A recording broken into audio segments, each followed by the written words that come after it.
Hannibal Barca was born in 247 BC in the powerful North African city-state of Carthage, at a time when Rome and Carthage were locked in a struggle for control of the Mediterranean. His father, Hamilcar Barca, was a celebrated general of the First Punic War. When Hannibal was still a young boy, his father brought him to the altar and made him swear an oath that he would never be a friend of Rome.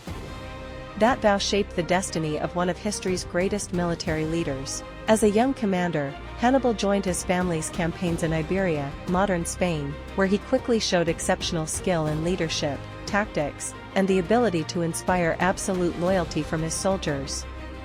When he eventually became commander of the Carthaginian forces in Iberia, Rome felt threatened and declared war. But Hannibal had already envisioned a bold plan. Instead of waiting for Rome to strike, he would take the war to their doorstep. What followed became one of the most daring military maneuvers in ancient history. Hannibal led an army of tens of thousands, infantry, cavalry, and famously, war elephants, across rivers, hostile tribes, and the towering, deadly mountains of the Alps.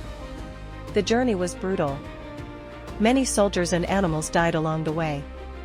But the feat was so extraordinary that it immortalized Hannibal's name forever. Once he descended into Italy, Hannibal unleashed a series of brilliant victories using tactics still studied in military academies today. At the Battle of Trebia, he lured the Romans into an ambush. At Lake Trasimene, he trapped their forces between the mountains and the water, wiping out an entire Roman army in a single day. And at Cannae, his masterpiece, Hannibal executed a double envelopment maneuver, encircling and crushing a Roman force nearly twice his size. It remains one of the most devastating defeats in Roman history. Despite these successes, Hannibal lacked the reinforcements needed to strike Rome itself. Over time, Rome adapted, shifted its strategy, and carried the war into Carthage's homeland.